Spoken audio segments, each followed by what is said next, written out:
criticism being directed toward the president today for that poor performance yesterday at his news conference in Dallas, where instead of saying, I will work with the Republicans and we'll get something done, he simply attacked them. A lot of people, there was a hearing up on the Hill today about this proposal that he has in store, and the figures keep on bouncing around, anywhere from $4.3 to $4.7 billion to deal with the crisis there on the southern border. He said yesterday, of course, I'm not into photo ops. I'm not into theater. This guy's presidency has been nothing but photo ops. He did one again today with a college student there at the University of Texas in Austin. So, the pressure is starting to mount on the president. On our newsmaker line right now is Utah Congressman Chris Stewart, who represents the state's 2nd Congressional District. Always great to have Congressman Stewart on the show. Congressman Stewart, first of all, I want to get your impressions as to what the president did yesterday in his efforts to try and attack Republicans in Congress. Yeah, I actually had the opportunity to go to the White House yesterday and meet with a number of his advisors, everyone from the National Security Staff to the Secretary of Agriculture, who has involvement on these or peripheral issues around this. And here's my fear, is that every one of us look at what's happening down on the border and you just cringe. You just know that this isn't right, and we've got to do something. The reality is we should have done something, several years ago, and the president has made this worse, not better. He's opened the opportunity for people. The perception that if you just get to America, if you're a child and you can just get there, they're going to let you stay. Some of his policies have fostered that misconception. We've got to do something, but the great fear is that the president will politicize it. He's turned this request of his that started at $2 billion. It's at $3.8 billion now and climbing. And a lot of us are worried this is going to turn into, kind of a mini stimulus package. He's throwing all sorts of stuff in there that just has nothing to do with the core problem, and that, is going to make it very difficult to get this passed. I don't know how much you've had a chance to look at it, but at this point right now, the way it stands, would you vote for it, or do you even know yet? I think I do know, because, as I said, we spent some time yesterday talking at the White House there, and no, I couldn't support this as it exists, and I don't know that very many Republicans would. You've got $1.8 billion that's going to HHS and some other things that really aren't key to securing the border. And I think we're going to have to, just be very careful that we spend the money wisely, and we don't spend a lot of money that's actually going to make things worse instead of make things better. Why isn't the president, in your opinion, Congressman, doing more to, first of all, seal the border up and just stop these illegal crossings? Well, he just seems so disengaged, and I just scratch my head. And by the way, that's not just me.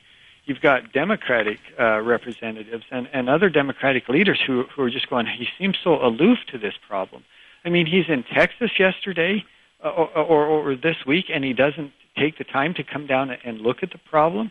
And I just think that that represents, in a pretty meaningful way, that he's viewing this from afar and isn't engaged, and I think he thinks that he can turn this to his political advantage, and I just don't think that he can. This is such an important issue. People expect answers, not politics on it. He said yesterday he's not here for photo ops, but to the American people, how do they see him not being so close yet not going down to the border?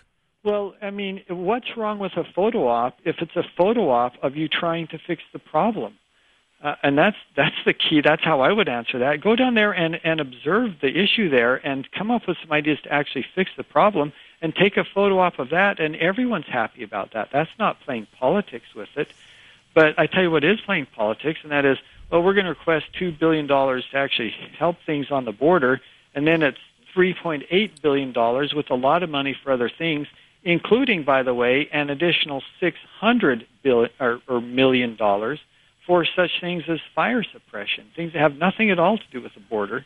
And it makes a lot of us look at this again and just go, we're going to get suckered into, funding a lot of things that are outside of the budget agreement, which is so important for us to adhere to that budget agreement. If you think that we're committing national suicide with our spending and our debt, you've got to discipline yourself to say we're not going to spend more money than we agreed to spend. And this is a way to go around all of those limits. Let's call it an emergency, stick a lot of stuff in there, and try and get it funded. And it's just not going to work in the House. We're just going to be more disciplined in that. As you mentioned, Congressman, you met with White House officials yesterday and talking about this issue. The president yesterday kept on digging at House Republicans, saying you need to relearn the art of compromise and negotiation. Yet, I mean, do you get a sense that the White House or his administration is even willing to negotiate on some of these critical issues when it comes to immigration reform? You know, I have to be so careful on this because I'll appear too partisan, but the president has taken... Well, go ahead. He does all the time. Well, he's taken the view of here's my plan, and you can either accept this plan or we'll go back to point zero, and then I'll go out and call you unwilling to negotiate and unwilling to be good partners on this. And it's not just the president, frankly, it's Harry Reid in the Senate, who, you know, I was reading yesterday, he's taken a position sitting on appropriations like I do. And it's so important for us to fund the government in a way that makes sense. And the House has committed to passing 12 appropriations bills. We're going to do that. The Senate is going to pass zero. None of them. Not one. And Harry Reid promised, Lisa Murkowski, the chairman of the Senate side, that they would have June and July to pass appropriations bills. And he has since said, we're not going to do any of them. And the reason is he admitted, I have a responsibility to protect my senators from taking controversial votes. Oh, for heaven's sake, Senator, you have a responsibility to the American people, not to 55 Democratic senators. And I think that's just a great illustration of the Senate and the President saying, this is what we're going to do. Either agree with that, or we just will tell the American people that you're racist, or that you're not willing to work with us, you're not willing to compromise, that everything's partisan, and the gridlock is because of the Republicans in the House, when all we're trying to do is sit down and have a conversation. Isn't there something we can do to work out? But you've got to be willing to listen to us. Some pro-reform business groups got together here yesterday in Salt Lake City, had a roundtable on immigration reform, also released the results of a new poll, which says a large majority, I think it was nearly about 90% of Utahns want immigration reform. We all do, but they all tend to seem to point to Congress and say, you guys have got to have the backbone and show leadership on this issue. How do you respond to that? Well, I think the poll was, 87 or 88% wanted immigration reform. Well, we all do, don't we? Well, I'm shocked it's not 100%. I mean, that shouldn't surprise anyone. All of us want immigration reform. And all of us recognize that there's a problem here. But, by the way, there's a lot of problems right now. There's Social Security, which will go bankrupt within a generation. There's, we're paying nearly as much in interest on our debt as we're paying for our entire national security, Department of Defense. We could go down a long list of issues where it needs urgent attention. It's not just immigration. But again, I'm not surprised at all the poll had nearly 90%. It should have been 100%. All of us want to fix that. But the question is, what does that mean? What do you mean by we want immigration reform? Because the Senate had a comprehensive immigration package that I'm telling you is a bad bill. It doesn't help at all, especially if you feel like the problem has to be solved first at the border. The Senate bill didn't address that at all, not in any meaningful way. And everything has got to flow after you secure the border.